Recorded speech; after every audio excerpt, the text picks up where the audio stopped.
Yo,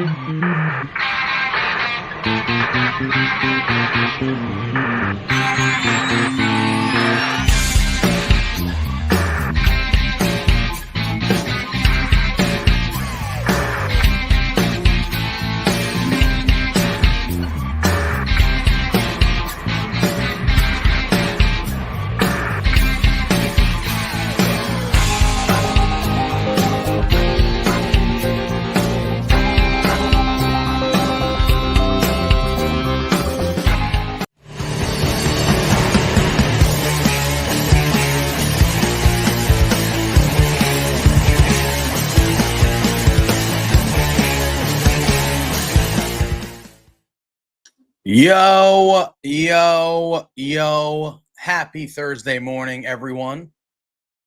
As you can see, it is myself, JPJ. I am here with Drew, and we are here for another episode, edition, however you want to say it, of Firmly AEW.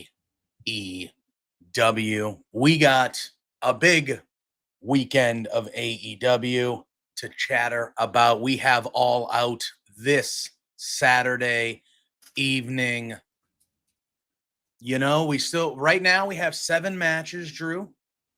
There is still a collision on Friday, a special collision on Friday at a special time. That's right. Yeah. Going up against SmackDown, oddly enough. They're counter-programming each other there, but maybe we see another match or two added on Friday to the show, maybe the pre-show or whatnot. But right now, we're dealing with 7 matches for All Out. That we'll obviously dive into. Thought it was 8. Is it 8? The card that I have right in front of me. Oh, no, there is 8. You're right. I thought I saw 7. There is 8. So we have 8 matches right now. And then, yeah, we're going to talk about what happened on Dynamite. I know you said there were a few things from this past week's collision that you at least wanted to talk about very shortly at the beginning. There were a couple of things you liked from that match. I remember one of them. Yeah.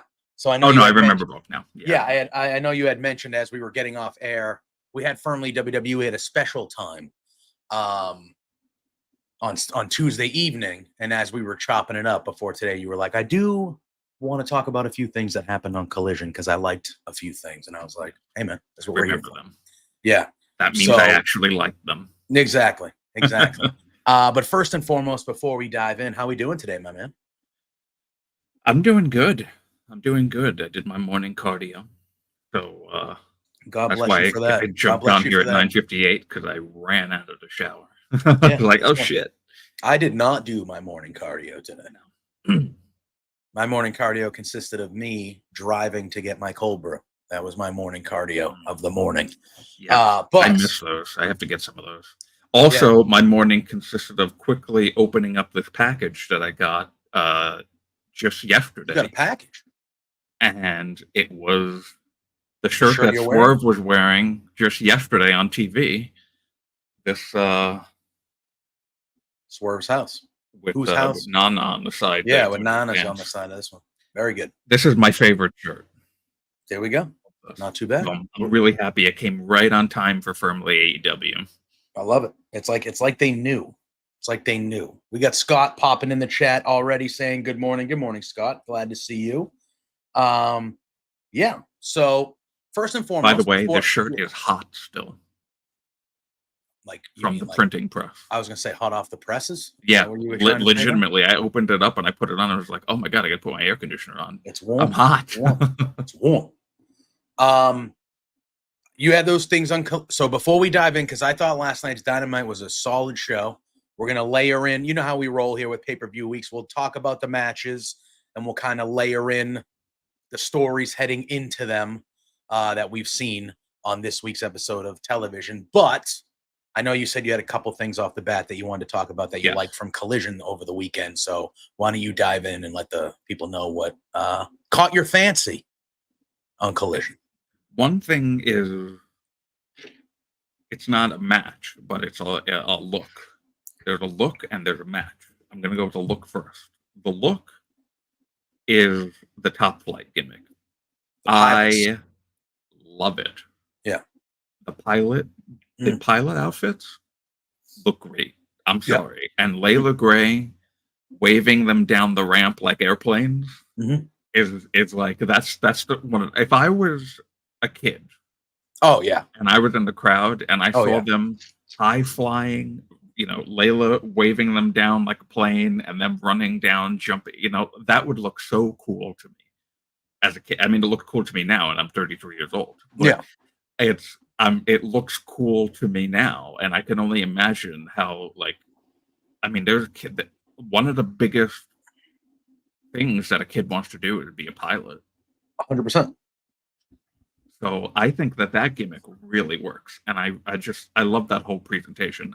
There's a bunch of people online that are being online about it, and stop being online about it. Just enjoy what you're looking at, because I genuinely see that and I go, "Oh, that is marketable." 100%. 100%. 100%.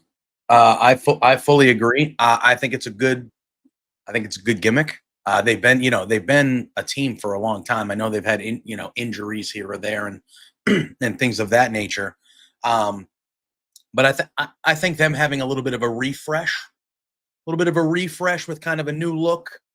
Same team, same crew. They added.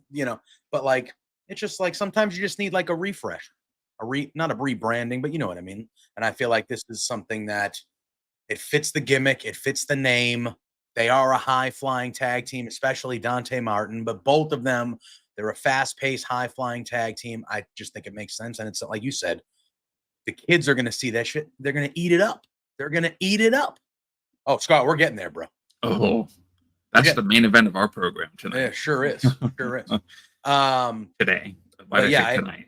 I agree with you. I do agree with you. I think it is a little bit of a nifty gimmick. And I think, it's something that I think it's going to work for him. The refresh that you said, that was a key thing for them, because adding Leo Rush and adding Layla Gray, I think just made it. It's just like a perfect group. Mm-hmm. It's awesome now. Yeah. Oh yeah, I know, Scott and Logan. I agree with you. We're going to be diving into that, obviously, as we break down this all-out card. That is way more personal. I have I have a lot. And the other thing that I wanted to mention from Collision was Ishii and Kyle Fletcher. Oh, holy fantastic. Shit! Well, we're going to be talking about Kyle Fletcher again today. All right. So where jaw goes to me today. Wait. Did you already swear? We're not at the 10-minute mark. I said SHIT. Oh, that's fine. As long as we say no F words before the first 10 minutes, we're fine. Okay, cool. I don't think we'll get demonetized or in trouble. Yeah, it was special, and we saw once again Kyle Fletcher on TV last night on Dynamite. Oh, my God. We can talk about that. Oh yeah, he has been killing it. And I don't know what's going on with Mark Davis, but yeah, I don't know if I want him back in a tag team. I'm to be honest. Well, last night at Love Wrestling here, we did. You could call it an all-out preview, kinda. I did see some of that. Yes. Yeah, it was a good time. It was more of a hangout where we were just kind of picking who we thought would win. Like, obviously, I know we'd be going more in depth today, you and me. But I said last night, and I've said it here, you want to talk about a guy that was given an opportunity and has run with it to the point where, like, obviously you don't want to see anyone get injured, but Mark Davis obviously has been gone because he got injured. They came over as Aussie Open. He got injured. And Kyle Fletcher, to me, at this point, no business ever going back to Aussie Open or Mark Davis. This guy has done what he's done with this opportunity. And as far as I'm concerned, he has shown everybody that he is a singles superstar. Absolutely. Right now. Not down don't get me wrong, he's top of the company type down the road when there's more room at the top for, new people. But this guy, Kyle Fletcher, with the catalog that we've seen him put on television since he's, with the injury to Mark Davis, and since he's been he has, to me, you don't ever put him back there. Sorry, man. It's just, no.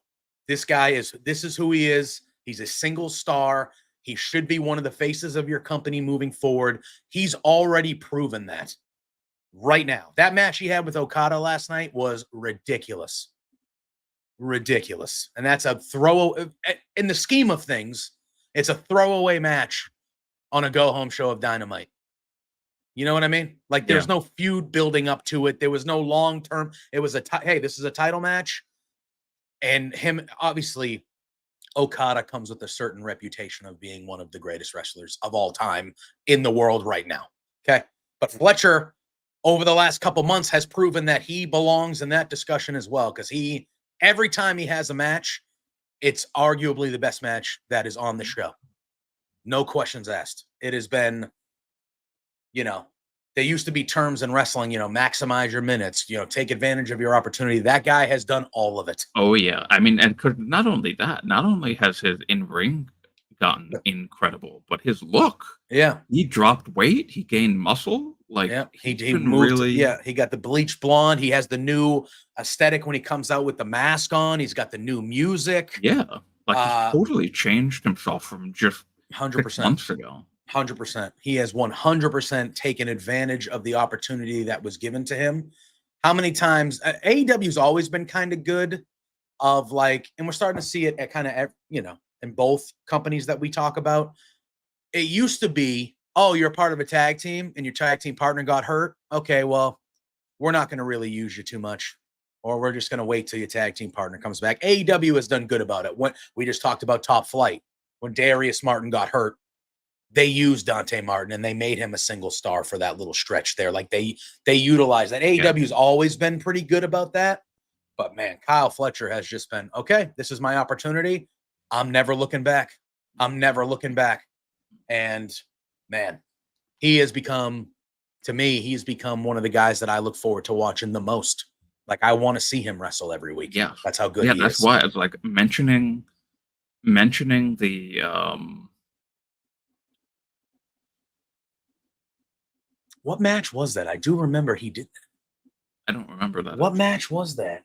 Zach, I assume you might remember the match better than us because you brought up the reference, but I do remember that. But dude, he is bona fide, man. Bona fide stud. But you know what I thought was last night? So obviously he's still with the Callis family. Don Callis was at commentary for that match. And Kyle Fletcher was cat here right now. Sorry. I was gonna say, well, yeah, is everything all right?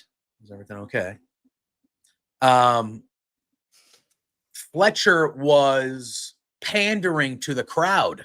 There it is. Oh, that's right.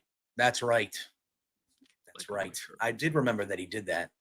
Kyle Fletcher during the match last night was pandering to the crowd a lot. And he was like getting the crowd to, he was like, come on, and Don Callis was getting very vocal at the table. Hey, stop caring about the crowd, win the match. Stop caring about the crowd, win the match. Stop doing it. Stuff like that. So I'm interested to see kind of where it goes from here because, he's still, last night he wasn't playing the heel because it was with Okada. So he wasn't playing the heel. But I thought it was a good little touch of Callis being so vocal on commentary that he was like, hey, kid, stop caring about what these people think and just win the damn title. I want to see if maybe that plays into some stuff moving forward because I do think Fletcher can be a big-time babyface for AEW, like a big-time babyface. So I'm very interested to see where that goes in the future. All right, but let's break it down. We're going to go match by match on the All Out card, and then we will talk about what we saw from these people on Dynamite last night. Yeah. And I think we're going to start hot. Drew. We're going to start with MJF and Daniel Garcia. That's where we're starting. Yeah. That's where we're starting. Yeah. Last night on Dynamite, money segment with these two guys. Absolutely fabulous segment. We start the show with Daniel Garcia. Does he know we're live? This is the girl. Oh, sorry. Does she know we're live? Yeah. She doesn't care today. No, I'm just kidding. Lou doesn't care. Lou busts in here whenever he wants. He don't care. We're living in their house, Drew. They run the show. Whose house? Whose house? Yeah, the Cat's house. Yeah. This one's we start the show. Daniel Garcia walk into the ring with the purpose. He says patience is a virtue, but he's not feeling virtuous tonight, and he wants MJF to come out right now so he can break his neck. No, not messing around. He hasn't been messing around. Then we hear MJF. We see MJF, and he is sitting up in the stands. He has his own little section there with security. He says he's up there because he doesn't want to ruin the big match on Saturday by whooping his ass too early. MJF says he'd take a great deal of pleasure in that, but he doesn't want any excuses made when he paints the canvas with Daniel's blood and breaks his pencil neck on Saturday at All Out. MJF also says, unlike him, he's not going to attack him from behind like a coward. And then he goes, with all due respect, he goes, you look like an emaciated skinhead hooked on Ozempic. Now, I don't know what Ozempic is. I'm not keen with the I don't know what that is. It's some sort of drug, I assume. I don't know what that is in the frame of. Yeah, me neither. I don't know. But, he goes there. He does that. And at this point, there was a really good camera angle of brand new shirt catcher all over it. Always. That's what happens. Standard fare. You might as well just throw it on him when you get it. There was a really good camera angle of when Max is doing his normal thing, ragging on Daniel Garcia. What Daniel Garcia is just like, there's a guy just like, yeah, it was very fun. It's a fad drug for weight. Oh, that's the weight loss drug. Okay. Got it. I've heard about that. Got it. And then Garcia goes back at MJF. Johnny, good morning, my friend. Welcome in. We just started talking about the MJF Daniel Garcia segment from last night as we're previewing their match at All Out on Saturday. The real star of the show here. It's true. Garcia asks MJF if he believes anything that actually comes out of his mouth. He says everyone knows that he is as fake. He's fake and he's a liar. He's as fake as his tan. Nobody mentions his fake tan for some reason. No, he says you're as fake as the makeup covering your acne. And he said you're as fake as your trip to Turkey for the hair transplant that didn't even work. Ooh. And MJF starts to get a little riled up. He's starting to be like, all right, watch your mouth, bro. Watch your mouth. Garcia says, I meant it when I said I was going to ruin your life and the people in who you love's lives. I want them to suffer. He said, if you can ever find a woman to pretend to care about you for more than a year, I want you to marry her. I want you to have a child with her and know that every time you pick up that ugly ass baby, he's going to feel a tingle down his neck to his toes. And he's going to think about Daniel Garcia. And he goes, and when your kid asks you, Max, Daddy, were you a wrestler? You're going to have to say the most honest thing you've ever said in your life. And you're going to have to answer your kid and go, I was until Daniel Garcia ended my career. Good stuff. I agree, Austin. Mm-hmm. Fully agree. I think this was the best, at least in AEW, for sure. In AEW, the best promo segment of Garcia incredible stuff. So then MJF says, Dan, you got a lot of learning to do. You don't even realize that when I was costing you the match against Will Ospreay, I was trying to do you a solid, try to do you a favor and teach you that you can't trust anybody in the world. Look at me. These people loved me. And until they didn't, basically. And he goes on Saturday, I'm going to do you a favor again. I'm going to make sure that your friends and family can't hurt you the way that I've been hurt by my friends and family. And he said, I'm going to do that by putting you in a wheelchair. And then he goes, but don't you worry. He goes, because there's one person that'll stay by your side, your mother. And then the crowd is like, oh, and MJF goes, no. She's a nice lady. No. She's a great woman. He goes, she'll take care of you while you're laid up in bed because Lord knows you won't be the first man laying on his back in her bed that she happily attended to. Then we see Daniel Garcia he overflows with rage, goes after MJF, a couple security guards meet him on the way. He takes them out. And by the time he gets to MJF is drinking wine, champagne at this point, whatever it is, some sort of alcoholic beverage. He smashes the bottle over Daniel Garcia's head. He grabs the mic. He kind of props up Garcia, who is now bleeding from the glass. And he goes, do you mind if I sit right next to you, buddy? And he sits down. And he goes, what was the thing? He says, every man has to go through hell on his way to paradise. And he thanks Daniel for waking something up inside of him that's been dormant for too long. And he said, on Saturday, I'm going to send you straight to your paradise, and you can thank me later. And he kisses Daniel Garcia on the bloody forehead. He's got blood all over his lips. At one point, he wipes it off and like sucks his finger with it on there. Oh. Hell yeah. AEW and like drinking blood, man. That's what we do. It's what they do at AEW. And that was it. Fantastic segment, Drew. Oh, perfect way to start the show. Beauty. This was the evil MJF that he was being true. Like, we really haven't seen this side. Like, he turned heel and he did the Osprey thing, but this real, like, evil MJF, it has been a while since we've seen this guy. Since we've seen this. Evil in the sense of promo. Yeah. Because, he'll usually do his normal thing is to do that usual shtick of, like, shitting on the crowd and all that stuff. But he didn't do any of that this time. No, this was serious. Yeah. Very good. I like that version of MJF a lot. Yeah. It was really good. I thought this was a money segment. I agree with Austin. This was the best Daniel Garcia promo we've seen.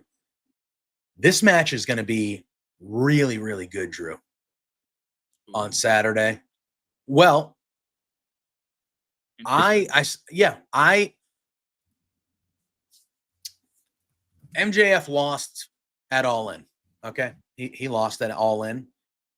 In last night, when I was doing the thing, I think Daniel Garcia's beating him on Saturday. That's where I'm leaning here. That's where I'm leaning. I understand it would be 2 straight pay-per-view losses for MJF, which is rare. Doesn't normally happen. But I feel like MJF is MJF. It's not going to matter if he loses 2 straight. Like, he's MJF. You know what I mean? If anything, it'll further his violent, vicious streak of, and I think Daniel Garcia. Yeah, and I think Daniel Garcia can that win will do a lot more for Daniel Garcia than and I think Johnny, that's what it comes down to, because we still don't know. We still don't know what the future holds for Daniel Garcia. We don't know the contract situation. We don't know what's going on. But there's no way that he is on TV right now and hasn't resigned. Yeah. There's a bit of if you look back at past people who have left or are leaving or whatever. I mean, look at one right now, Ricky Starks. He wouldn't be on TV if he didn't resign. That's where I'm kind of at, which, like, with the fact that they wrote him off TV, and I thought that they wrote him off TV in a smart way, because it was kind of like, hey, if he does leave, that's a proper way for him to leave. But if he does resign, you have this hot angle that we're seeing right now to come back to. And I agree with you. I feel like if Tony or, any of the other upper brass in AEW felt like there was still a good chance that he would leave, they're not putting arguably their top star in a match with him and All Out. They're just, I don't feel like they would do that. There's a very clear pattern of who's staying in AEW and who's not staying in AEW. If they're staying in AEW, they're back on TV. If they're not, you don't see them again. Yeah. So, you're not wrong. Look at I mean, there've been some exceptions, like Andrade and Miro had their match at World's End last year. Yeah. And then Andrade was gone. Yeah. I mean, he didn't go back to WWE immediately, but his contract, I think, was just about up at that point. Mm-hmm. Miro hasn't been on TV. Who knows? Yeah. Ricky Starks hasn't been on TV. Yeah. It's Yeah. there's a pattern. There is. So I think I'm picking Daniel Garcia. Yeah, Wardlow's another one. Man. I'm picking Daniel Garcia on Saturday, Drew. I don't know where your head's at with this, but I think Daniel Garcia is getting a big win here. I think it's happening. And I think this goes longer than that. I don't think this is a one and done. I think this is going to be I think you could stretch this out a little bit. And yeah, but this could be I don't want to say mid-card version because I don't believe that really there are many mid-carders in AEW. But this is like the second tier version of Swerve and Hangman. Yeah. I mean, Swerve and Hangman on a different level. We'll get to that one. So as far as All Out goes, we know that Kazuchika Okada will be defending the AEW Continental Championship. It will be in a 4-way, but we do not know right now who his opponents are yet. The spots will be determined on Collision Friday night in the winners of these matches. So we have Orange Cassidy going up against Brian Keith. We have Lance Archer going up against Mark Briscoe. And we have Konosuke Takeshita going up against the Beast Mortos. Now, at the end... I already know who's winning those matches. I would assume that Orange Cassidy will defeat Brian Keith. Yeah. I would assume that Mark Briscoe will defeat Lance Archer. Nope. I hope it's Lance Archer the other way around. That would be I think Lance Archer is winning that. I hope so. I love Mark Briscoe, but he's a Ring of Honor champion. Let's kind of keep him over there. Let him fight on Ring of Honor for a little bit. And obviously, because of what we saw last night, they even teased Takeshita and Okada last night with the stare down kind of thing that happened after the match.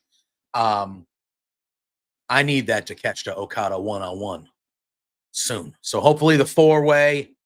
I think Okada keeps the belt no matter who the other 3 are. I think he wins that match. Yeah. But I would like to get to a Takeshita Okada one-on-one out of this match. At Wrestle Dream, give me Okada, give me Takeshita one-on-one for the Continental Championship. That's all I need. That would be very happy for me. But I think Okada wins no matter who the other 3 are. I think Okada leaves All Out still the Continental Champion. Agreed. We saw another match put together last night, kind of out of nowhere, and it also involves the Elite. It is the Young Bucks will be defending their tag titles against the Blackpool Combat Club, Claudio and Wheeler Yuta. We're going to go by match, Drew, but I just want to... So right now there are 1, 2, 3. So right now there are 3 matches, potentially 4, pending on, but there are 3 matches right now on this card that have champions going for other championships. How do you feel about that in general? I'm totally fine with it. Really? Yeah, because it's only been 2 weeks. It's fair. Only a 2-week thing. Like you can't build a challenger for a top championship. I just like, why can't these other people, like, why can't the trios titles be defended instead of splitting up the trios champions now? Well, they just won the trios championship. That's fine. But why have them win the trios championships if you were already going to just have them going after other, you know what I mean? Like you could have utilized your belts better and had a trios championship match and then different people going for this. I have a feeling that probably Wheeler and Claudio were going to go after the tag titles. Yeah. And Lucha Bros and Death Triangle. Well, the trios champions. So yeah. This is like we have to merge those now because it's so weird. Because you have literally we're going to talk about the matches individually, but you have the world title match. There's a person who's already a secondary champion going after it.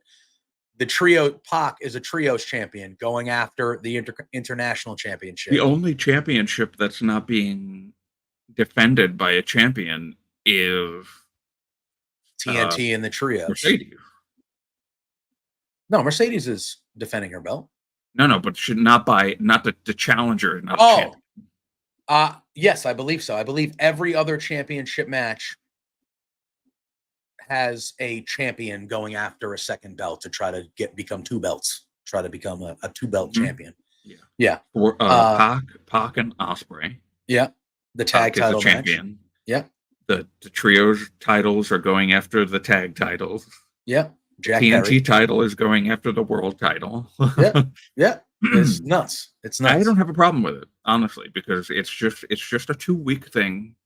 There was no way that you were going to get anything that made sense in 2 weeks to build up challengers for these titles for All Out. So I have no problem with it. It's fair. It's fair. And again, they kind of course corrected for next year, so we're not going to have this 1 week or 2 week builds. They're kind of spreading out the calendar next year, so we won't run into any of these. Oh crap, we got a pay-per-view in 2 weeks. We gotta figure this out type of stuff, which will be good. Hey, maybe, so you know what you just made me think? Because they took Grand Slam away, maybe they give us All Out next year. They could. They could. Yeah, because Forbidden Door now is going to be in England next year. They moved All Out to July instead of Labor Day weekend. Oh no, I'm sorry. Yeah, I forgot. All Out. Yeah, All Out is in July in Texas now, and then Forbidden Door is All In is in Texas. All In. That's what I meant. Sorry. So I assume All Out will still be September. Yeah, but it All Out Author. Yeah, we'll see. You never know. It would be All Out and yeah, it's true. All Out and Double or Nothing are still the only ones that haven't moved from where they are. They're moving All In next year. We've seen Forbidden Door move around. Now it's going to London, but they've still stayed in Vegas for Double or Nothing, and they've still stayed in Chicago for All Out. I wonder if they Double or Nothing makes sense in Vegas. 100%. It's built around the gambling, the poker chips and that I get. I mean, but All Out is kind of unless they go to another venue that's gambling style, like they could go to Atlantic City for All Out, for Double or Nothing. They could go to Miami for that. Yeah, like they could travel with that specific, and just make it like, oh, this is like a gambling town. Yeah, yeah. We'll have to see kind of what they do as they continue to shuffle and kind of change their pay-per-view calendar and things like that. But as far as the tag title match goes, I mean, I think the Bucks are retaining, right? I don't see Blackpool Combat Club getting a victory here and being double champs. I just don't see that happening. It should be a great match, though. Don't get me wrong. It'll be a really, really fun, good tag match. But I would see that the EVPs, the Young Bucks, will be retaining there. We're still up in the air about this one. We do know it will be a Chicago street fight. We do know Willow Nightingale will be taking on Chris Statlander. We just still don't know whether it's going to be for the CMLL championship yet. It was first announced that it was going to be. Then they kind of backtracked a little bit because, what we've heard is that CMLL is like, nope, we do not want our title defended in that type of match. That's too violent match for that belt. So we don't know if it's going to be for the title or not. As of right now, it does not say it's for the title. The graphic last night did not say for the title like it originally did. It is just a Chicago street fight. That's interesting. CMLL says, this is too violent for us. They literally came out the next day. Drew, and they were like, yeah, no, we didn't approve that. That's too violent a match. We didn't approve that. Now, I think they're still, from what I understand, I feel like they're still trying to get the belt defended in this match. I think they're talking with CMLL, but CMLL came out almost immediately and was like, yeah, no, we didn't. Does CMLL not do violent matches? That I don't know. I don't know enough about the company. I mean, it's to know. Company. It is a lucha company. I don't know enough about too. But I don't know if I don't know. Again, I don't know if it's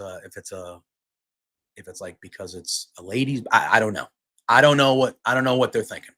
But that was the rumor, is that once it was announced that it was going to be a street fight, CMLL was like, no, that belt, we are not doing that. That's too violent or hardcore of a match for that title.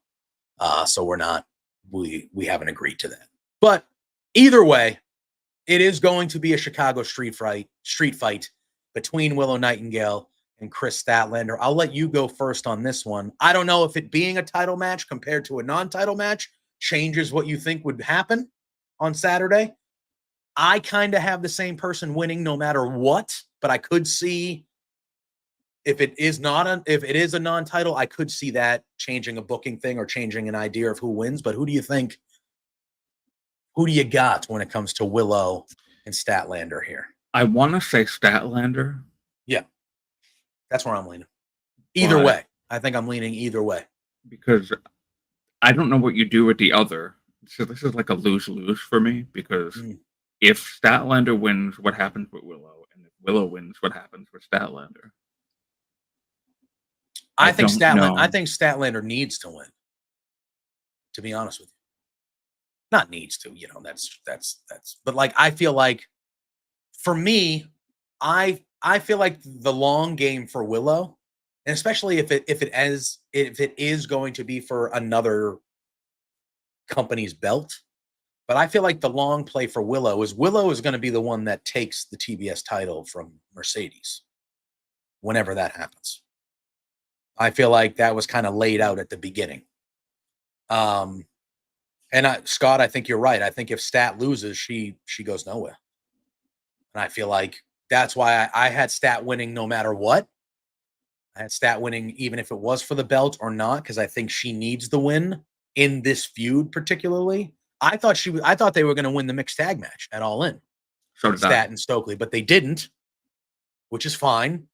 But I feel like Stat needs to get a win back here, and I feel like it should be Saturday. Whether it's for the belt or not, I'm picking Stat. But I do feel like the story of Willow is going to end where Mercedes is going to be going to film The Mandalorian again later on this year or early next year. So I feel like Willow at that point, they will have a giant rematch and Willow will get that belt back. Mercedes will go away. And then when Mercedes comes back, she's going for the main women's title. She's not going for the TV. She's elevating up.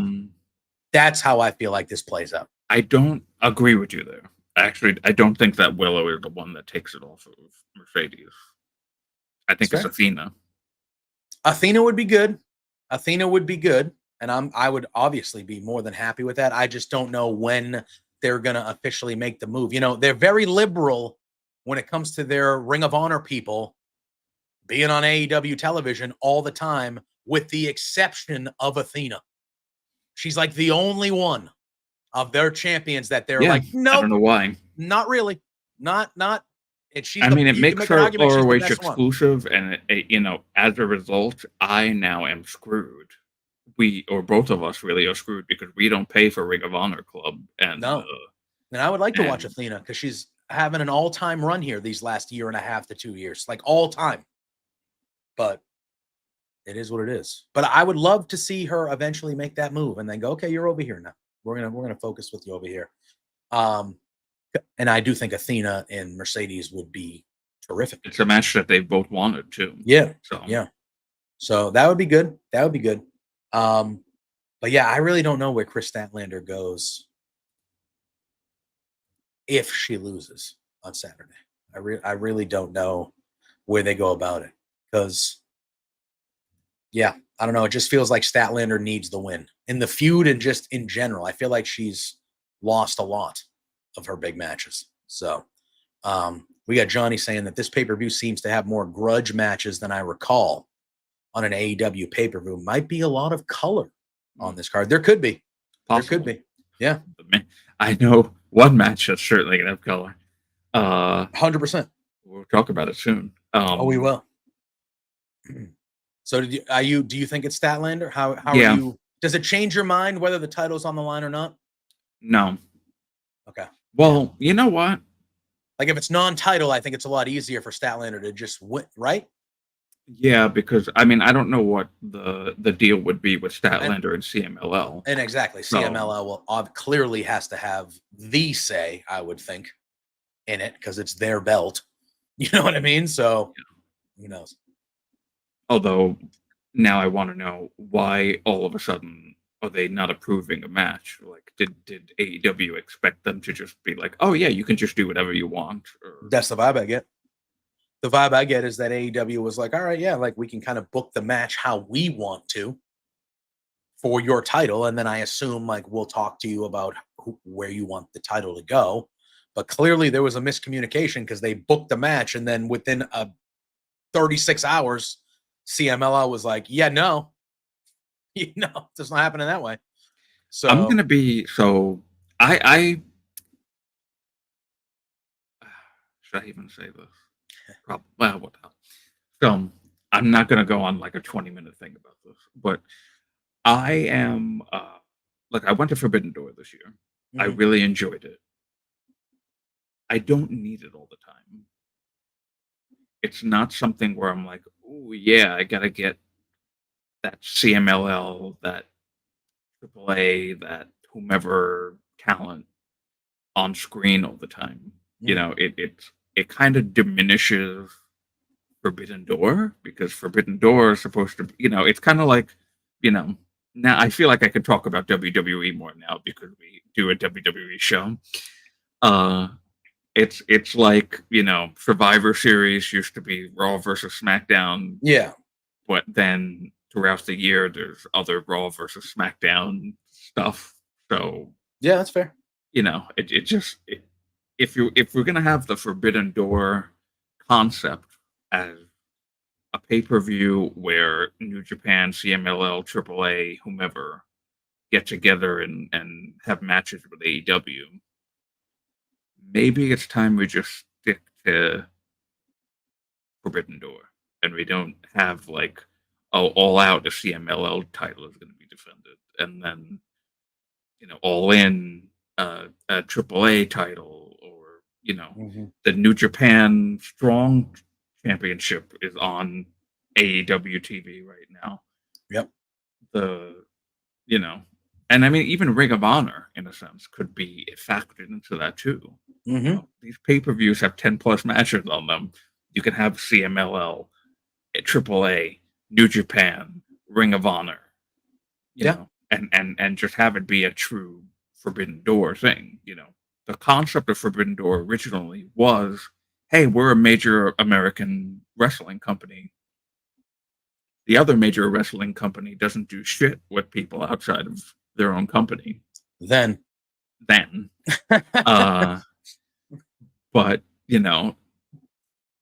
I just personally feels like we've come on FIRMLY AEW before, and I've been like, oh yeah, there was this match with when Blackpool Combat Club were doing a run with CMLL. Yeah, those guys, they were having multi-man matches, fun matches, high flying, really fast paced, the type of wrestling I enjoy. Don't really give a shit. It's like, okay, I know it's a match that services this feud between BCC and CMLL, but I don't know any of the CMLL people. Yeah. So, and I also know that they're not going to win. So what's the point, really? Yeah. So, and I think AEW now with some of these, this is clearly two AEW people going for the CMLL belt. So I think there'll be a little bit more, and there's a little bit more investment from a lot of the normal AEW fans because it's two people. Like I can watch a good wrestling match with anybody and enjoy it and have a good time. But wrestling is at its best when there is some emotional investment in the people as well. And I don't watch AAA regularly. If there's a good match that people are like, yo, this match was crazy, you got to go see it, I'll probably go out of my way and watch that match. But I don't watch Triple Mania. I don't watch the weekly, monthly, whatever they do. I don't even watch Wrestle Kingdom. Yeah. I watch Wrestle Kingdom, and that's basically all the New Japan I watch every year. It's just Wrestle Kingdom. You know what I mean? I don't watch a ton of this stuff. New Japan's a little bit different because those people are at a stature and a level where I know who most of the big-time wrestlers are over there. So that's different. Zack Sabre Jr. comes over here. I go, I know that guy. I know how good he is. I like that guy. You know, that's different. When it comes to the AAA, and maybe that's on me, it's on me, I guess. But when it comes to AAA and CMLL, I don't know any of those dudes. Am I enjoying what I'm seeing in the wrestling ring with those guys? Yeah, 100%. But I have no emotional investment in these guys because I don't see them every week. And so it's kind of clearly there was a issue of communication between the two companies because I think Tony thought that he could do whatever he wanted clearly to get to this match for the title, and CMLL was clearly like, no, you should have talked to us. We would have told you before you did it on your show that we're not having this title defended that way. And then we could have came up with something else. You could have got around it. They could have done a ladder match, and then you can get your street fight aspects. And there's ways to have a street fight without having a street fight. Right. You know, that Not every CMLL might have Chicago been. needs to have a Chicago. And street that's fight. true too. Yeah, you don't have to have a Chicago street fight every time. Not every Chicago. You're in Chicago. Have a Texas death match. Yeah. Newsflash AEW, you're in Chicago. It feels like every fucking 9 days. So, like, you don't need to They have literally a street fight. were in Chicago 9 days ago. Yeah, like it feels like you're there every 2 weeks for a fucking Chicago, show. but, So the Illinois, Chicago area. Yeah. So, like, you don't need to have a Chicago street fight every 2.5 weeks when you have a show in Chicago. Like, you just don't need to do. All right, let's move forward here. Well, you know what? We just talked about her a smidge there. But so we have a singles match for the AEW TBS Championship. And we saw last night during Mercedes' promo segment, Christopher Daniels got on the screen and he said, hey, Camille, you're great and all. Yeah, you're great and all. But when you're there, you get involved too much with Mercedes. So the match on Saturday against Sheeta, you are banned. So Camille is banned from ringside. It'll be one-on-one Mercedes and Sheeta. And we saw Sheeta cut a pretty good promo on the screen as well. This match, they had a match just a little while ago, Drew, these two, and it was a great match on regular television. I think they're going to have another great match on Saturday. This should be really good with these two. And I would bet you that Mercedes is probably looking to bounce back and have people talking about her match on this show better than they were talking about her match on the last show. Not that it was her fault, but there is no way in hell that Mercedes is losing this belt. None at all. I definitely agree with you. Sheeta's been back on TV more consistently. I've missed her. I absolutely loved her last night. Oh, she was great. That was a great segment. Her Sure look was incredible. With the suit with the black, it was really good. So, but yeah, she's not going to win. No, which is it's a good opponent. But yeah, she's a perfect opponent for Mercedes until Mercedes eventually faces the person who's going to beat her. What do you think is the thing? Do you think it's early, but like we talked about it last night when we were talking about this match, and we were asked in the chat by somebody, like, who do you think is the person that finally pins or beats Mercedes? I obviously said Willow. But one of the people that was on the show last night was like, I think it'll eventually be Camille will be the one. Like it won't, like they'll build to that kind of thing, which they could. I think Athena's a great choice. I don't need to see the Mariah May Tony Storm thing all the time, though. No, that doesn't, no, not at all. I mean, obviously, this is a different dichotomy. Yes, it's and not I don't the even same. think It's not the same thing as Mariah May and Tony Storm, but no. It doesn't have to be the protege turning on the main person turning on the protege. Yeah, we don't have to. It doesn't need to happen all the time. And then this is. You can make an argument that for them to kind of put this match together in 2 weeks the way they did, it kind of worked because I bet, I don't know, but I would assume that they probably might have even had a rematch booked for this with Mercedes and Britt before whatever happened there. So I think Sheeta, I don't know what Mercedes' next feud is. If they're not running back, because now we don't know the situation or the status of Britt Baker currently. In AEW, just in general, it feels like there's some uncertainty or unknowing information there. So I don't really know what the next big long-term feud is for Mercedes after this, but as far as a one-off on a pay-per-view where you know you're going to get a really good match, you're going to bounce back from a couple weeks ago, I think this is going to be a really, really good. You know what's going to be very telling when it comes to Britt? Next Dynamite is the 5-year anniversary, I believe, right? Yeah. In Pittsburgh. It's in Pittsburgh. She's not there, then that should tell you everything you need to know. Yeah. About what's going on. All right. As we continue to move forward here, we have a singles match for the AEW International Championship. It is Will Ospreay. Oh, yeah, that's a good one. That's a good one. That's a good Never one. mind. That needs to be who takes the title off of Mercedes. That's a good one. That's a good call, Johnny. That's a good call. Yeah. I just always had like Jamie Hayter in the world title picture, but that would be a good call. That would be a good call, especially if they're going to continue and Tony and Mariah are not done, which I would assume they're not done. I would think they would have a rematch of some sort, but it is Will Ospreay defending the international championship against Pac.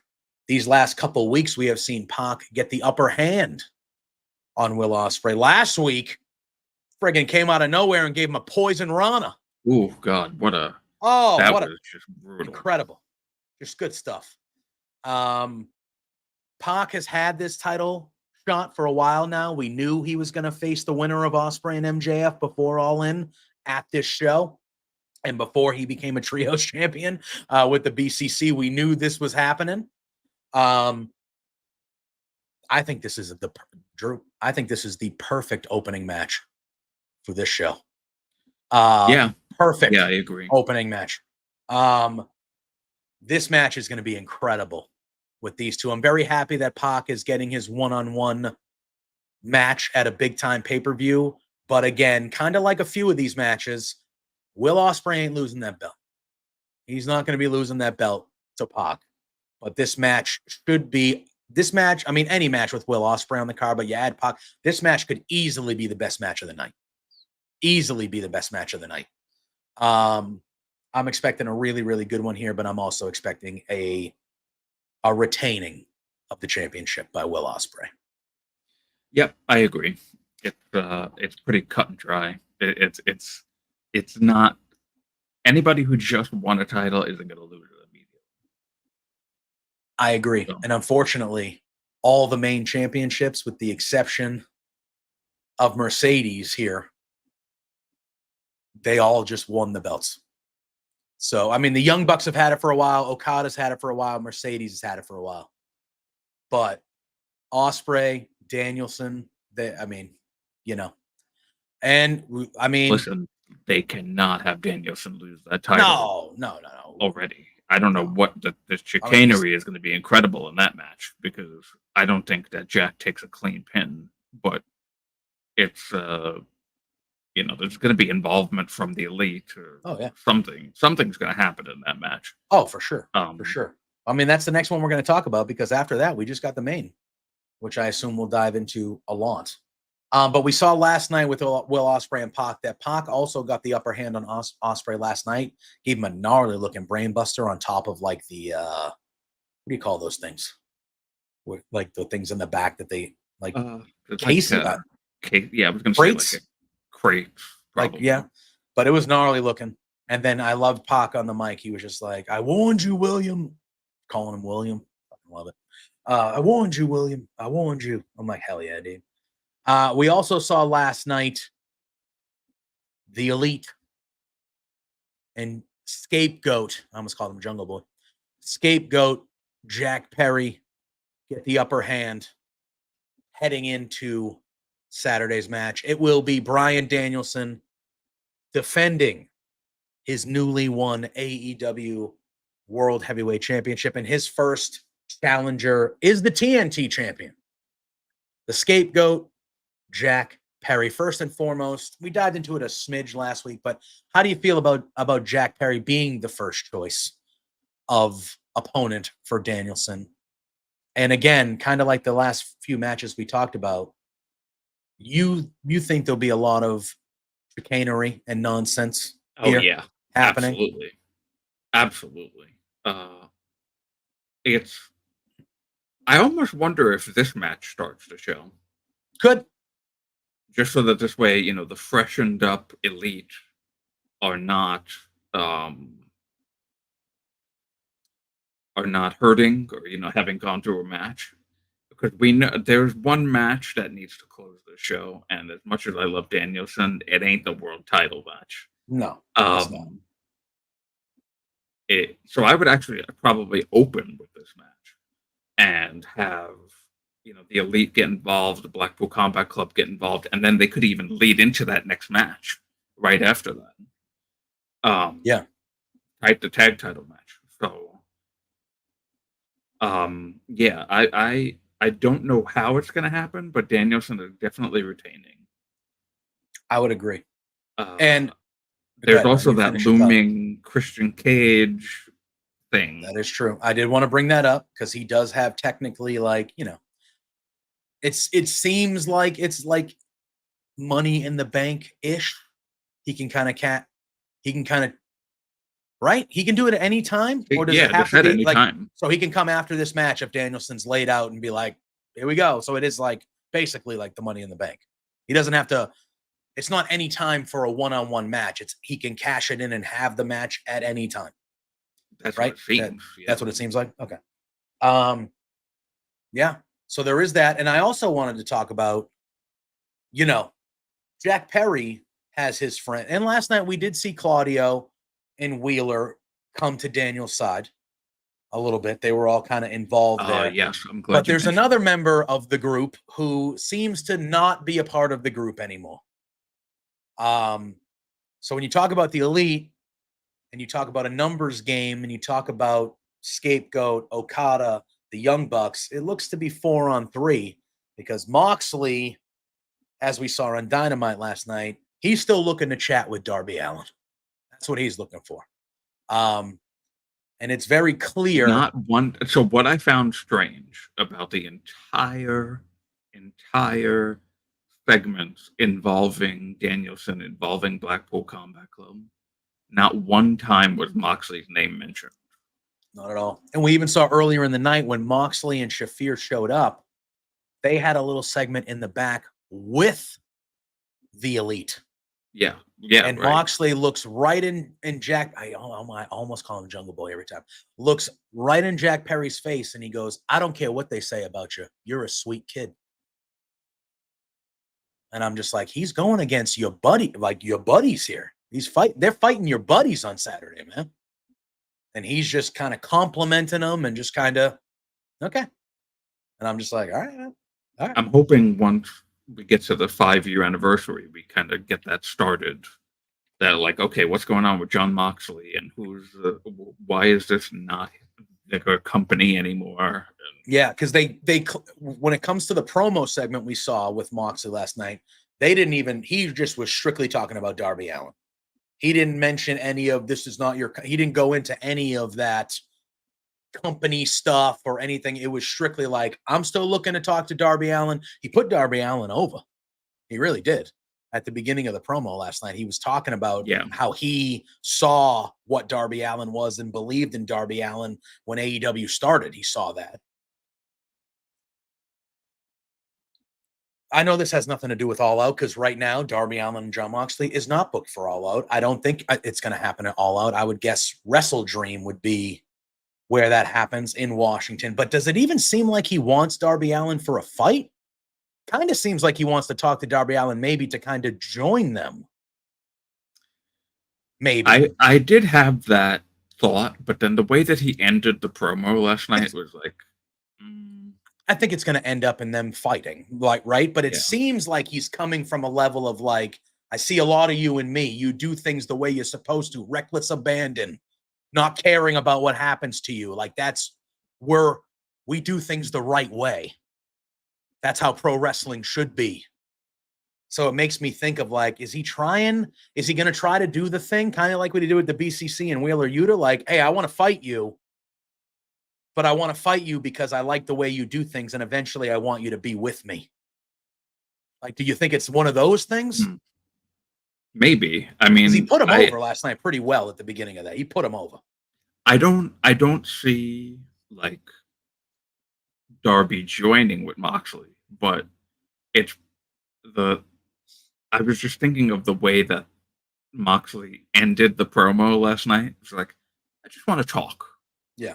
It almost sounds like he's trying to get him to talk so this way he can beat the crap out of him. Yeah. Yeah. So I don't know if it's even that there is him wanting to join with Moxley and Shafir. I think it's just he's trying to make it seem like he wants him to join. Yeah. But he just wants to beat the shit out of him. Yeah. Yeah. And then I don't know now what happens with BCC and Moxley. You know, I would imagine they didn't mention anything about Moxley at all. Commentary didn't mention him to Danielson. Nobody talked about him at all for the whole night, BCC related. Yeah. But I would imagine because he's such an integral part of AEW, they've got to do something about it at the 5-year anniversary. Yeah. We got Johnny saying an elephant in the room. You know, we got to 100%. And then Johnny says, was Mox dropping a nugget to Perry to join his faction last night? Maybe down the line, something like that. I know Perry's obviously in the elite and he's entrenched in there, but I found it very odd that Moxley, not odd because he is clearly this, without question, is a heel. It feels like it's a heel Jon Moxley here. Oh, it's 100%, right?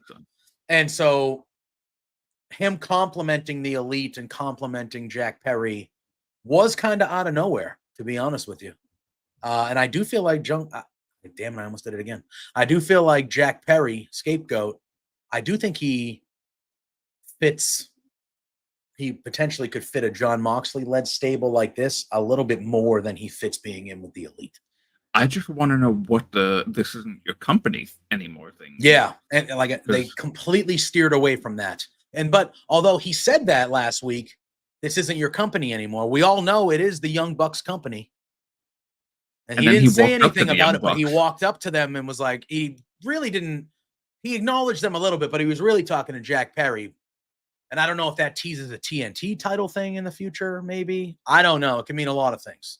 But last week he's telling Shivani, this isn't your company anymore. Last night he's walking past 2 EVPs of the company in a backstage segment.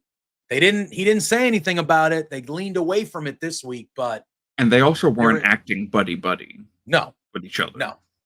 So. I mean, they have a history. So, but yeah, they were not. They were not acting buddy to buddy, but I'm still very much intrigued to see where they go with that big time. All right.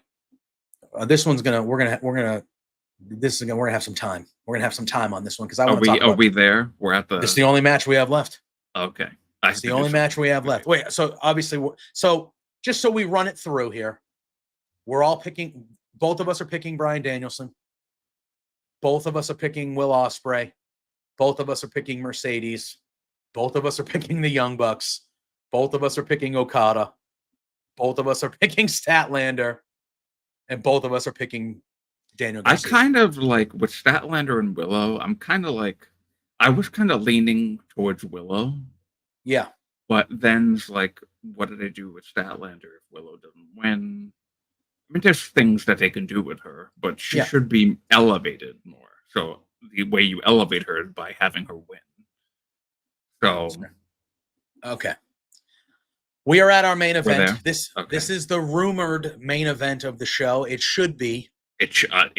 There's nothing else that it should be the main event of this show. It should have been the main event of the last show. Let me do something really quick. Hold on one second. As you saw, there we go. Look at that. As you saw our thumbnail today. So, obviously, this is a long-standing feud. In my opinion, they had the best feud of the last year in AEW. That Texas Death Match was the best match of AEW last year and all that fun stuff. We are back with Swerve Strickland versus Hangman Adam Page. yesterday, earlier in the day. So we knew last week before All In, or 2 weeks ago before All In, that Swerve Strickland had signed a new contract extension with AEW, a multi-year, I assume, high money contract extension. Good for him, well deserved, well earned.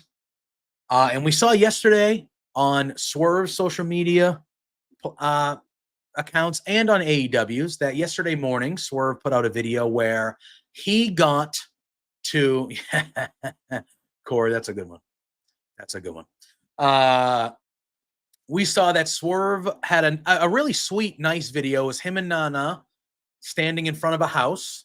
And Swerve said, last week I signed my extension. It's a dream come true. And signing that allowed another dream of mine to come true. This is my childhood home that I grew up in. There were hard times here, and it was a part of who I am as a person, but I was able to rebuy this house for my children and for my family and stuff like that. And it was a big thing. They showed him showing pictures, him and Nana hugged. It was a very sweet, very emotional video. Now, I saw that video about middle of the day. And then I started chatting with people on Twitter and stuff like that. And I was like, Hangman's burning that house down, right? That's what's happening. Hangman's fucking up that house. I don't know how he's going to burn it down. He's going to do something. And that was kind of the chatter all day, was like, hey, that house, it was kind of became a running thing on social media, whether it's that everybody was like, Hangman's burning that shit to the ground. That's what's going on here. So we have, to end Dynamite last night, we have a contract signing between Hangman and Swerve for their match. It's going to be an unsanctioned lights out steel cage match on Saturday. Oh boy. All right. I don't know how you talk. Hangman drank his blood. I am never going to not mention that he drank his blood last year. How do you top it? So Swerve shows up. He's ready to go. They introduce Hangman. Hangman doesn't come out. Tony Schiavone. I was literally like this I was like, at my desk. I was like, oh, he's not coming out right. He's not coming out right. Yeah. So then they introduce him a second time. Like, oh boy. He does not come out. Then we see Hangman appear on the Tron, and he's knocking on the door of Swerve's childhood home. He says he should have known he wasn't going to abide by adhering to a formality for a thing we all knew was going to happen, because they had both agreed, or Swerve had agreed, that no physicality during the contract signing. And he goes, Shane, he goes, you messed up. And he goes, you showed the world something important to you, to me, this childhood home. Hangman talks about the dirty house. He talks about his mother. He talks about an abusive, reluctant father. And he says it would have been a wonderful world if Swerve had never been born for the family. And then he looks at him and he goes, I bet your dad never even really loved you. Oh, God. Woo. And then at this point, as he's talking in the video, you hear the noises. You can see it. It's very clear that he has gasoline in his hand, and he is kind of, sloshing or throwing the gasoline around the house. And you can see Swerve. He pushes the table over. He's screaming. He's down on his knees. He's crying. You can just see it all happening. He says Swerve telling him he'd have to make a choice between hate and success, between vengeance and peace. But for Hangman, it's not much of a choice. And now Hangman moves to the outside of the house. He's on the porch. He says he told Swerve for months and months that he only wanted to burn his world to the ground. Swerve is now crying in the ring. Paige sits down on a recliner. You can kind of see it behind Drew's head there. He says he's going to take what is left of Strickland on Saturday. His pride, his dignity, as he begs for mercy and pleads for forgiveness, and I'm not going to give it to you. He said, the night is long and it's time for goodbyes. And if he already hasn't said it, say goodbye to the idea of ever holding the world title again, and say goodbye to your health and your career and your joy and your happiness. And then Hangman says, but tonight I get a little practice because tonight, or no, you get a little practice because tonight you get to say goodbye to your child at home. Hangman lights a long match, drops it in the gas. The fire immediately sparks up, as you can see, takes the house, and Hangman sits in a recliner, sipping a drink so casually as Hangman's child at home is literally burst into flames behind him. Unbelievable. Unbelievable. Just an incredible ending sequence. Man, you know, these guys are going to fucking kill each other on Saturday. Kill each other. I legitimately do not remember the last time a wrestling feud felt this real. I'm ready to talk about. I'm ready. I'm ready to talk about Hangman in a greater picture here in a little bit after we talk about this match. But my God, dude. I have no fucking idea who's winning. No idea. Mm-hmm. We all win. Really.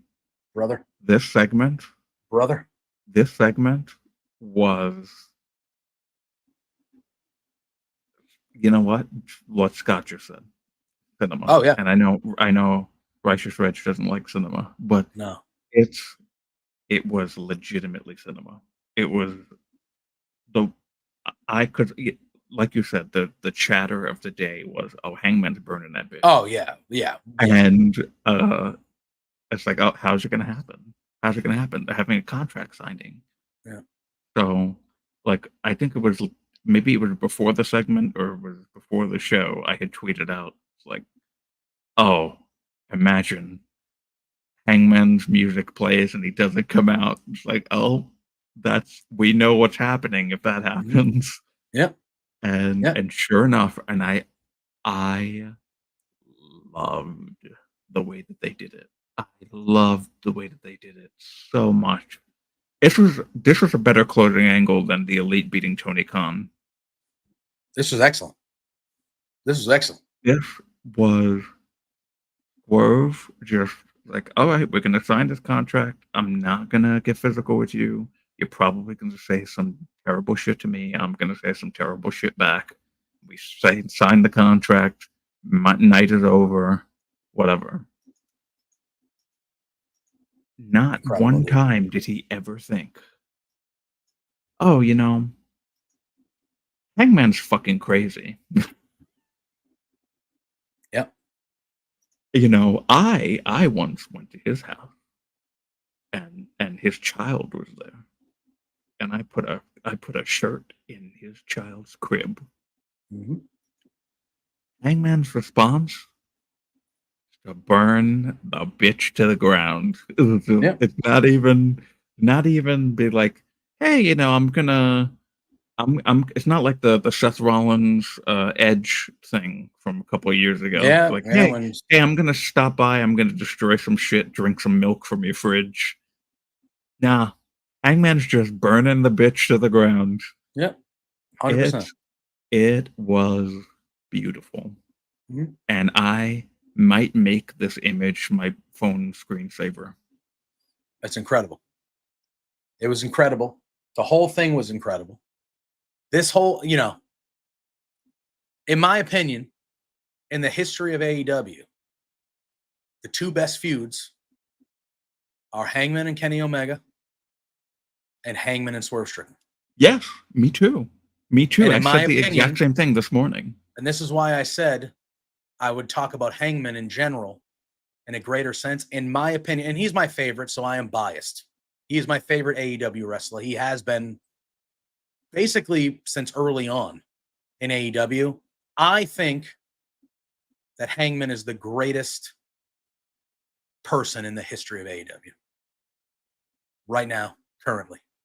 I think for me, the two best stories, his title reign doesn't get talked about enough.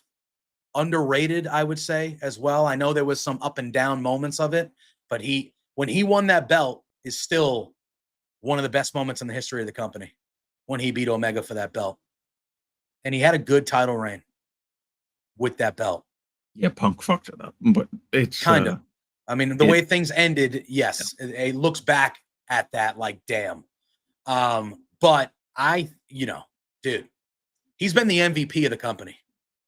Moxley is probably the face of the company, I would say, in the 5 years. Like, I look at Moxley and I'm like, that's Mr. A. Like, Moxley's the face of the company. But for me, I think Hangman has been the MVP of the company since it's been, he's unbelievable. And I'm going to be honest with you. I want Hangman to win on Saturday. I don't think he's gonna. I'm leaning Swerve, but I agree with you. I really don't know. But I want Hangman to win on Saturday. And I want it to be Hangman and Danielson and Wrestle Dream. And I want Hangman to retire Danielson and win the belt back. That's what I would pick. That's what I would want, but that's me being selfish. I don't think it's going to happen. I think it would be the other way around because of the Washington factor. But that's what I want. But I don't think a guy that just burnt somebody's house down is going to win on Saturday. I don't know if he's going to win. So I don't know. I'm going to be honest with you. I don't know if either of them face Danielson at Wrestle Dream. That's fair. I think it could be Darby. That's what I was thinking. I think it could be Darby based on what they do with but he's dealing with Moxley, so I don't know. Or it looks like he's going to be dealing with Moxley, so I don't know. But in a perfect world, if I had the pencil, Hangman gets the win on Saturday. Even though when it comes to this feud, Hangman's won all the Hangman's won them. He's won the majority of the matches, right? No, Swerve won the majority of the matches. Has he? Has Swerve won too? Has Swerve had? I think it might be. No, yeah, but no. But Hangman said that Swerve's needed to cheat. Swerve's needed to have help to beat him, right? Every time, like he hasn't beaten him fair, like one-on-one.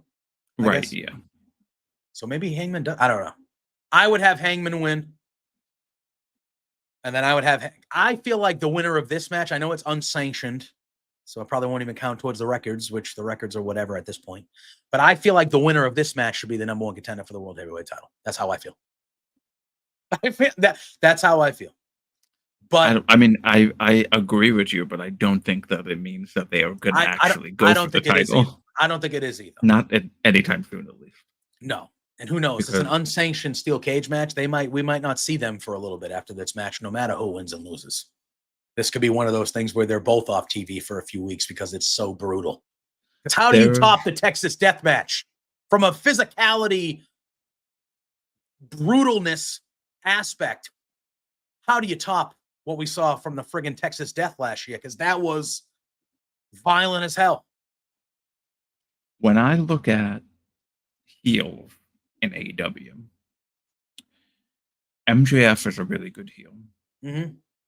Christian Cage is a really good heel. Yeah. The Elite are really good heels.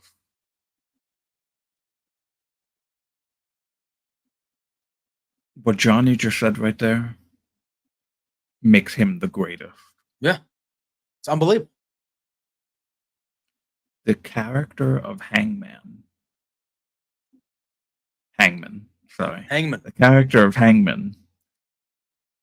I got yelled at by the start of this company.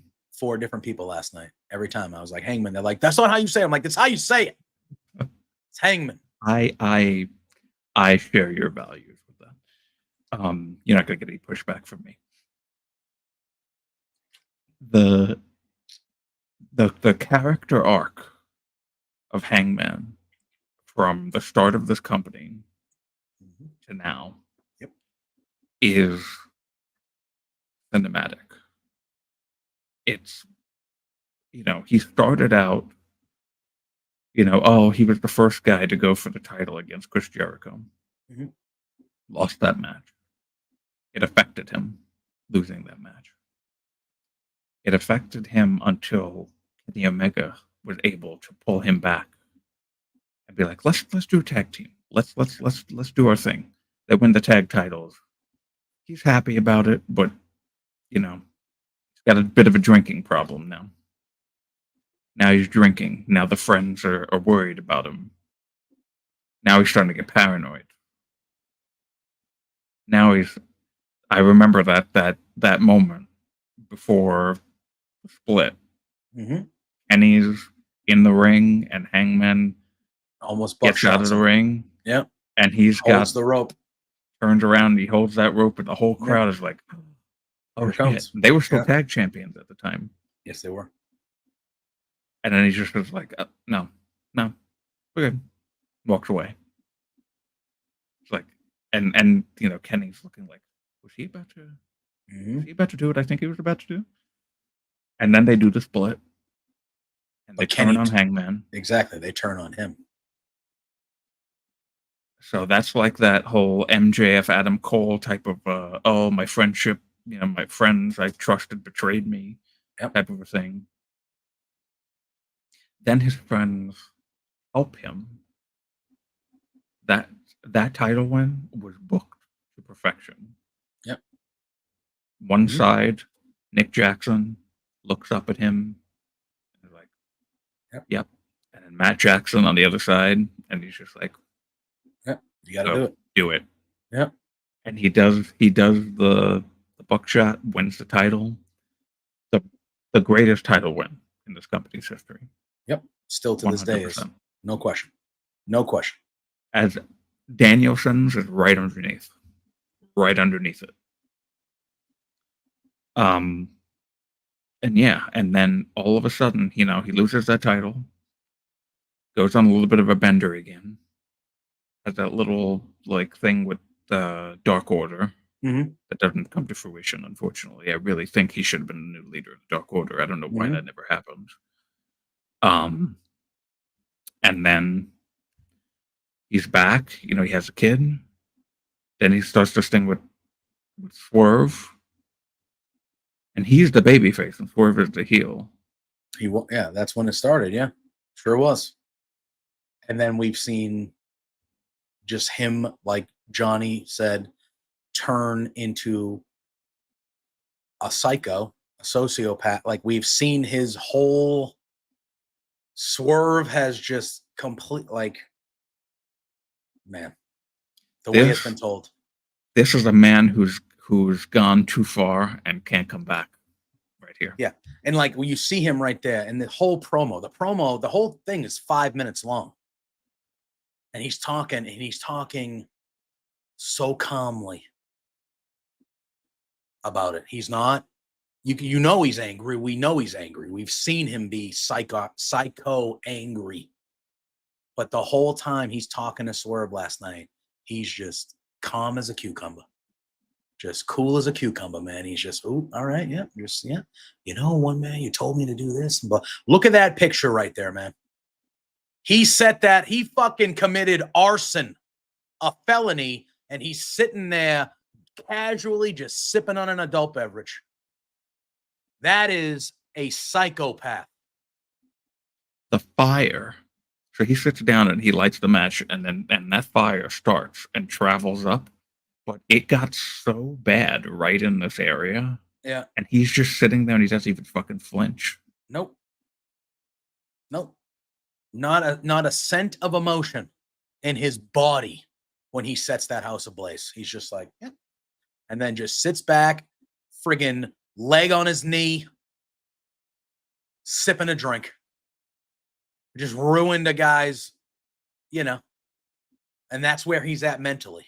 And it's just like, dude, that is just, from a character standpoint, it's like, that is psycho movie. We say cinema as kind of half kidding, but that is like a fucking movie villain shit. That's what that is. That visual right there, like that is a type of character that you don't see. Like we've seen crazy people. We saw Randy Orton burn down something before. We've seen home invasions in other companies and in this company before, but that's usually they're psychos and they're destroying. They're not. He was so calm. He was so, for as much as we've seen Hangman not calm, these last 4, 5, 6 months.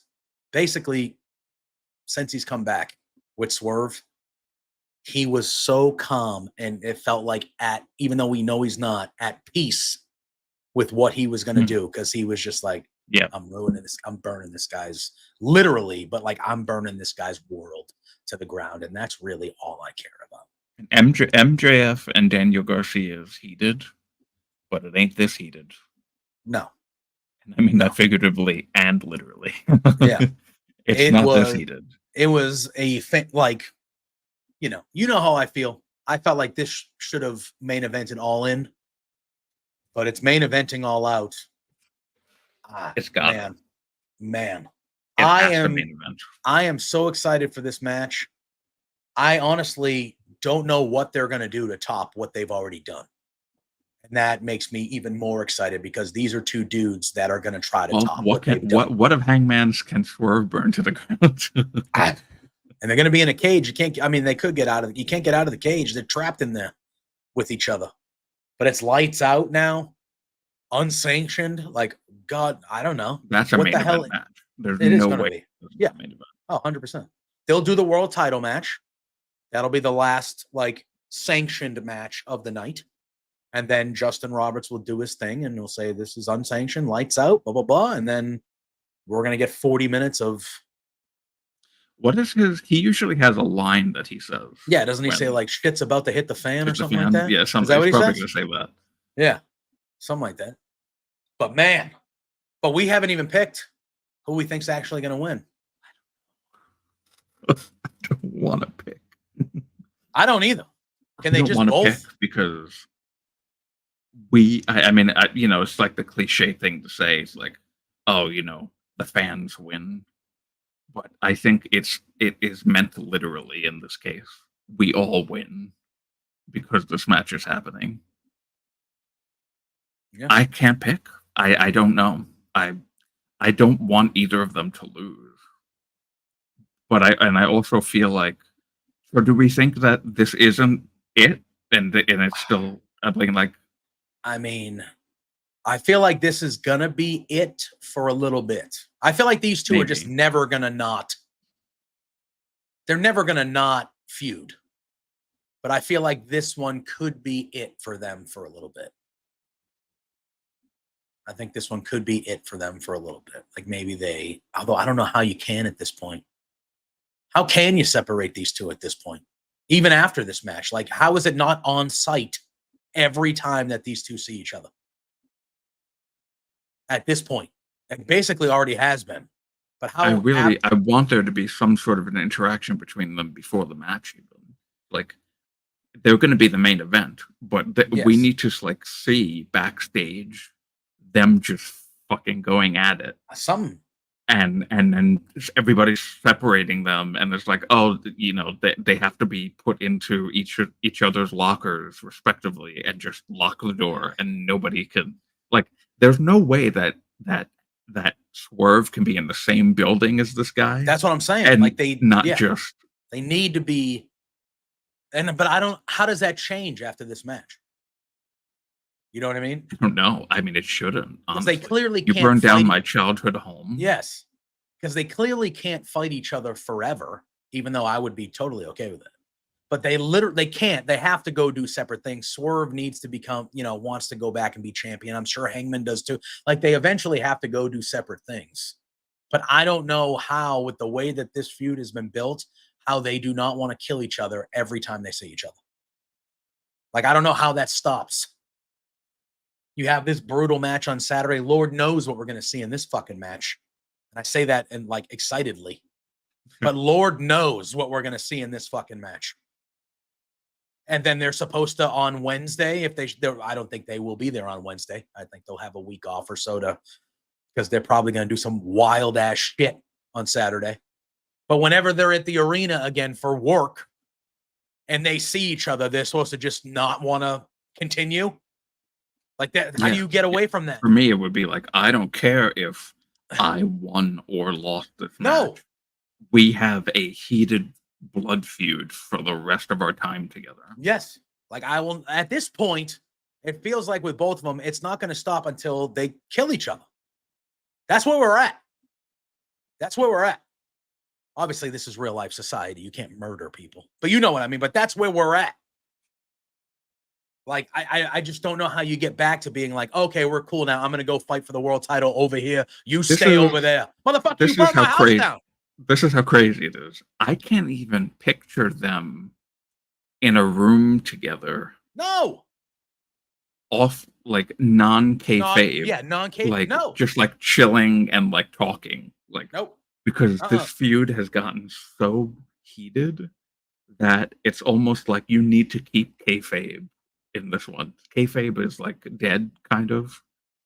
But for this match, to see them like joking with each other and laughing, or even having a calm discussion with each other, would look weird. It would look weird to me. 100%. It's gonna be wild, man. It's gonna be wild. Very much looking forward to it. We got to pick, Drew. I need it. I need the pick. We got to pick. You first. You know what? I feel like I know who you're picking. So. Yeah, I think I'm going to be wrong, though. I think I'm picking with my heart and not my brain, but I'm going Hangman. I'm picking Hangman.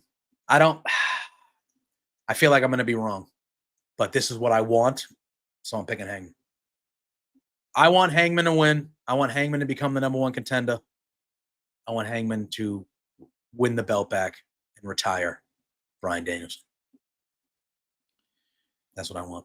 Don't think it's going to happen, but that's what I want. I'm sticking with my heart. So I'm picking Hangman. You know, I got to be honest with you. I kind of feel like Hangman is going to win because of this moment. Like, Swerve is going to be so out of it because he just bought his childhood home for his family, and now the home is gone. And it's like, oh, is he even going to be in the right mindset for this match? I wanted to lean into that, and I got a few minutes before we got to get out of here. But Swerve, when they had their face-to-face promo, what did Swerve tell Hangman? This might happen as well. We talked about that a little bit. That could definitely be an opportunity that happens. But I don't see Danielson. When they do that, Luchasaurus gotta fucking turn on him.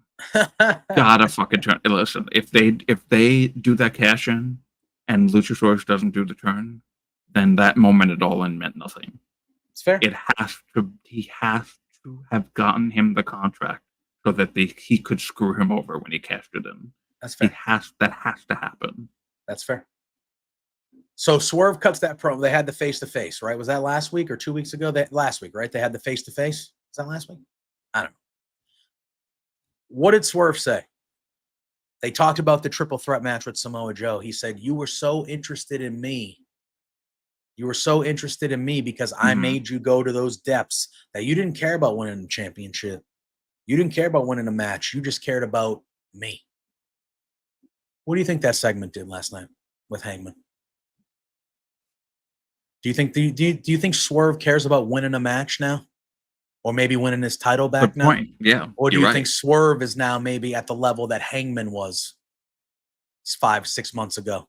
Where the only thing Swerve now cares about is getting Hangman to the point where now Hangman can rise like Swerve. What did Swerve? Swerve told him, as I was winning championships, your career was crumbling because all you did was give a shit about me. Did Hangman not reverse that last night a little bit? We have been talking heavily about this guy, but let me tell you something. Swerve was amazing in the segment. Oh my God, the emotion. Like, we've never seen him like that before. That was like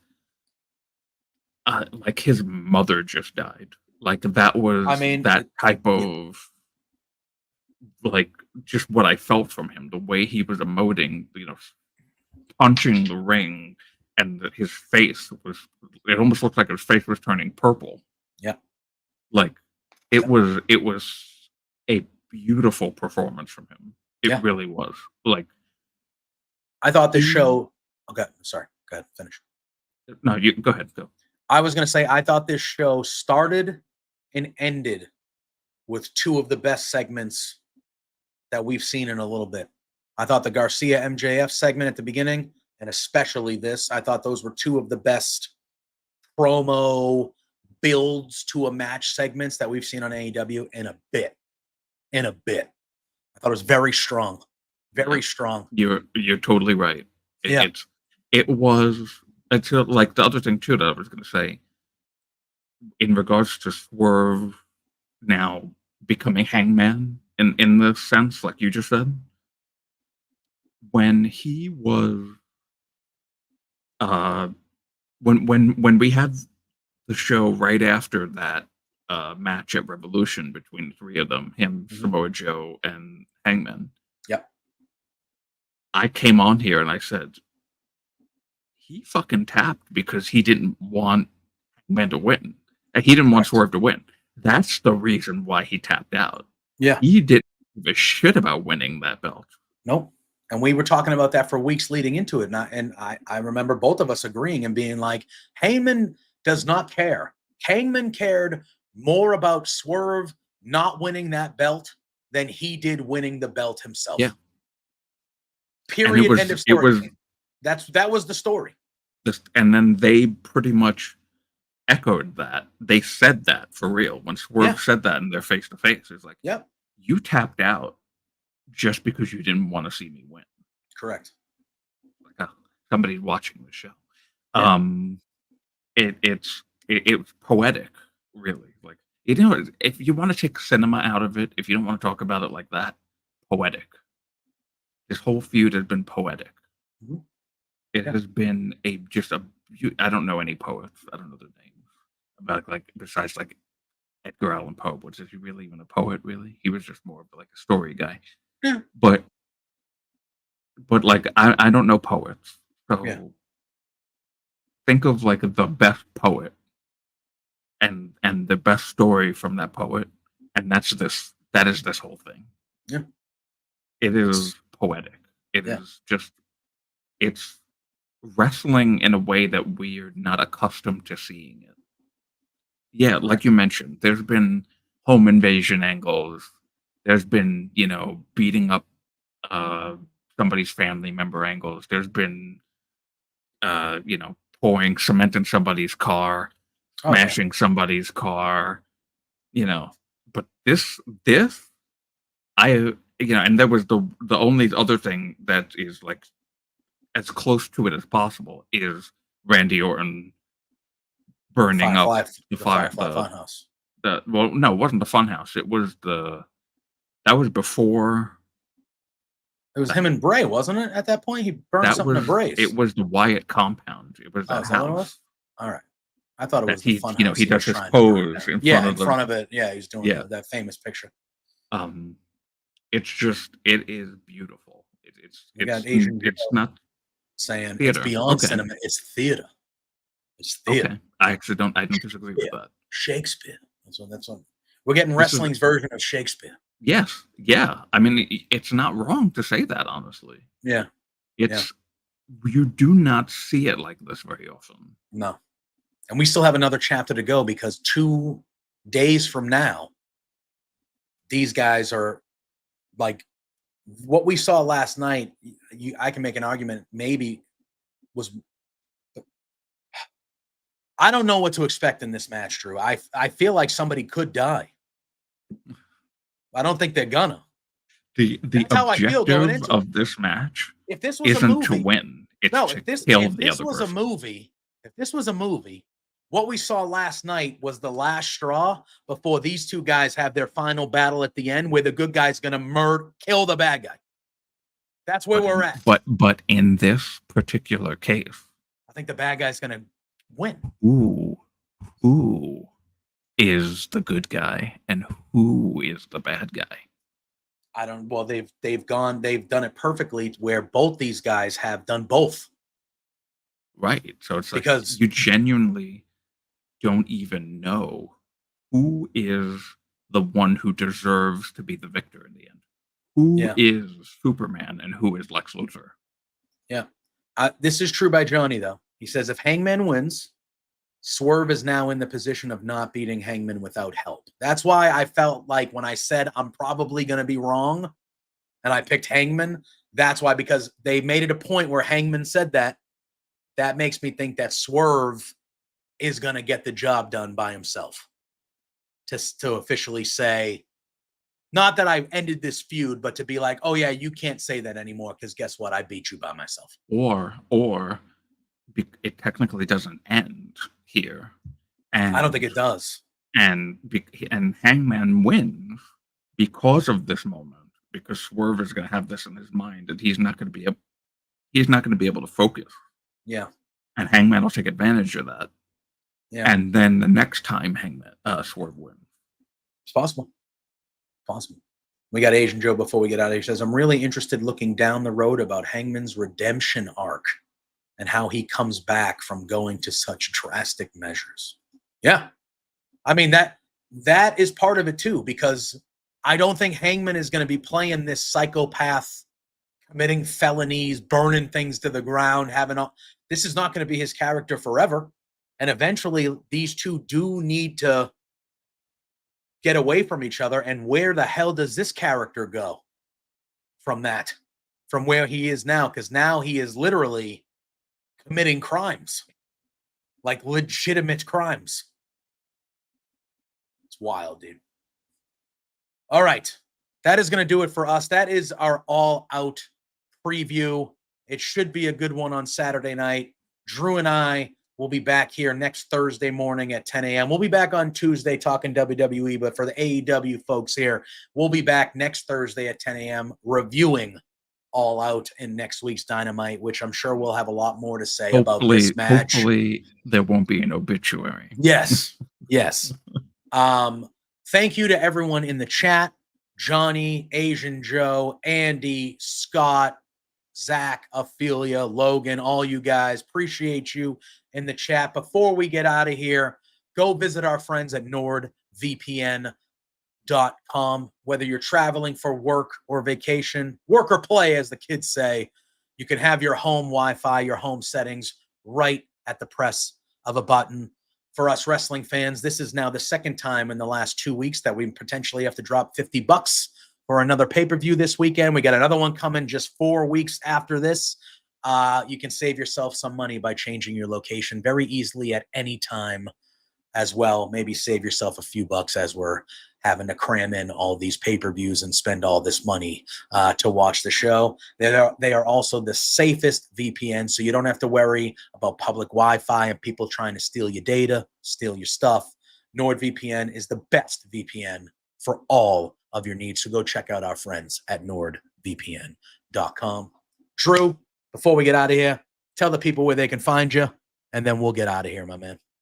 You can find me at the Drew Nicholas on Twitter.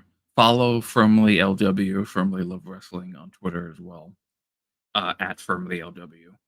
And Roundtable, I collect the super chats and humper chats for Fightful's AEW Collision post show. I don't know the status of that this week. I don't think there's going to be one Friday because it doesn't seem like that.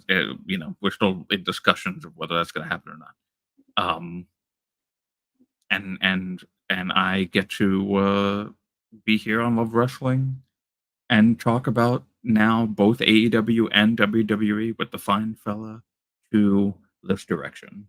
That's me. You can follow me at JPJ Loves Gaming on all social media platforms. Thursday night tonight, 8 p.m., I will be back on this channel with Pluggo, the flagship here at Love Wrestling Between Two Beards. We have Graham Matthews, GSM, joining us tonight. We're going to review Bash in Berlin. We're going to review NXT No Mercy. We'll probably talk a little bit more about All Out with that happening just a few days from now, but we're going to be having a good show tonight. And like Drew just said, every Tuesday, every Thursday morning, 10 a.m. right here on Love Wrestling, we get to do Firmly Love Wrestling. WWE on Tuesdays, AEW on Thursdays. It's a good time. Give us all a follow here at Love Wrestling. We got the brunch gimmick. We do special review shows and preview shows like we did last night.